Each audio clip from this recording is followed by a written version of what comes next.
రుద్రాణి,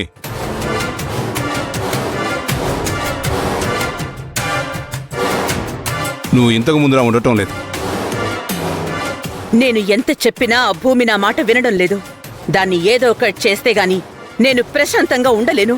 ఇంక తను మన మాట వినదు. అనవసరమైన ప్రయత్నం మానేసి ఆ 100 కోట్ల గురించి వదిలేసి. అలా ఎలా వదిలేస్తాను? 100 కోట్లు నువ్వు ఎన్ని సెటిల్మెంట్లు చేస్తే వస్తుంది? ఎంతమంది వడ్డీ ఇస్తే వస్తుంది?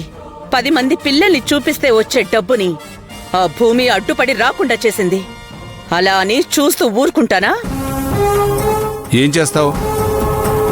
చేయాల్సిన ప్రయత్నాలన్నీ చేసావు కదా. దాని గురించి ఆలోచించడం కంటే ఇంకో విధంగా డబ్బులు ఎలా సంపాదించాలో ఆలోచించడం చాలా బెటర్. 100 కోట్లు మన కోసం ఎదురు చూస్తున్నప్పుడు అవి వదిలేసి ఇంకెక్కడో వెతుక్కోవడం ఎందుకు? మరి ఆ భూమి మాట వినడం లేదా నువ్వే అన్నావు. ఇంకేం చేస్తావు? ఈ రుద్రాణి ఎవ్వర్నీ అంత సులభంగా వదిలిపెట్టదు. దాన్ని ఏం చేస్తే అది నా మాట వింటుందో, దాన్ని ఎలా నా చెప్పు చేతుల్లోకి తీసుకోవాలో నాకు బాగా తెలుసు. ఆ డబ్బు రాకుండా అది ఎలా అడ్డుపడిందో, అదే విధంగా ఆ డబ్బు రావడానికి కారణం కూడా అదే కావాలి. దానికి ఏం చెయ్యాలో నాకు బాగా తెలుసు. గుడ్ న్యూస్తో వస్తాను, చూస్తూ ఉండు. రుద్రాణి, ఈ విషయాన్ని ఇంతటితో వదిలేస్తే బెటర్ అని నాకు అనిపిస్తుంది. నాకు అనిపించడం లేదు. ఇంత బతుకు బతికి ఆఫ్టర్ ఆల్ ఆ రోడ్డు మీద తిండమ్ముకునే దాని చేతిలో ఓడిపోమంటావా? ఆ 100 కోట్లు ఎలా రప్పిస్తానో చూస్తూ ఉండు. ఇంత ఓవర్ కాన్ఫిడెన్స్ తో వెళ్తుంది. ఆ భూమిని చూస్తే మాటకు మాట బదులిస్తుంది. డి అంటే డి అంటుంది. అలాంటి దాన్ని ఒప్పించి ఆ డబ్బును ఎలా తెస్తుంది? ఏం జరుగుతుందో చూడాలి.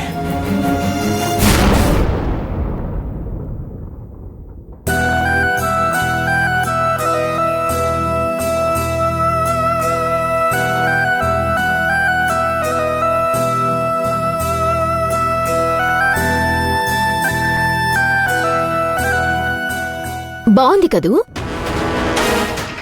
అసలు ఇంటితో సంబంధమే లేకుండా ఇంటి బయట నువ్వు ఇలా ఒంటరిగా కూర్చొని హ్యాపీగా ఎంజాయ్ చేస్తున్నావు. కోపం ఎందుకు వదిన గారు? ఇంతమంది బతిమిలాడినా రాలేదు ఎందుకు? ఇంట్లో ఉంటే ఏదో ఒక పని చేయాల్సి వస్తుందని. అలానే నువ్వు ఇంటి బయటే ఉంటే ఇంట్లో పనులు ఎవరు చేస్తారు చెప్పు?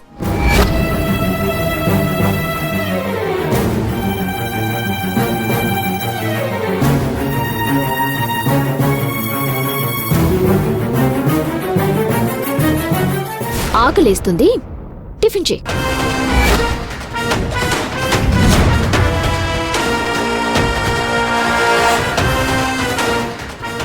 ఏంటి ఇక్కడ టిఫిన్ చేయాలా?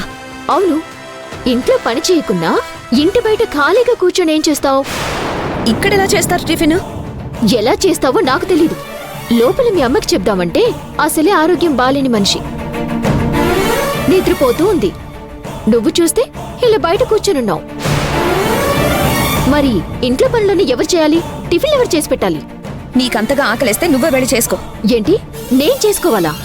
నేనేం పని మనిషిని కాదు, పెద్ద కోడల్ని. నువ్వు ఈ ఇంటి కోడలివి. ఈ ఇల్లే నీది కాదు. ముందు మా ఇల్లు, మా ఇంటికి నువ్వొచ్చావు. నీ ఇంటికి నేను రాలేదు. పెళ్ళయ్యాక అత్తగారిల్లే నా ఇల్లు. అంటే నేనుండాల్సిన చోటే ఉంటున్నాను. కాని నువ్వే ఉండాల్సిన చోట ఉండకుండా, అంటే మీ ఇంట్లో ఉండకుండా మా ఇంట్లో ఉంటున్నావు.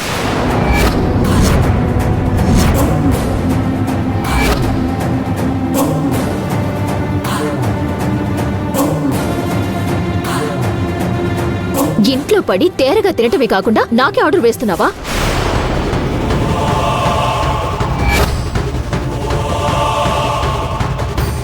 హే, ఏం వాగుతున్నావ్? నేనిక్కడ ఎందుకుంటున్నానో నీకు చెప్పాల్సిన అవసరం నాకు లేదు. నా తమ్ముళ్ళకి తెలుసు, మా అమ్మ నాన్నకు తెలుసు.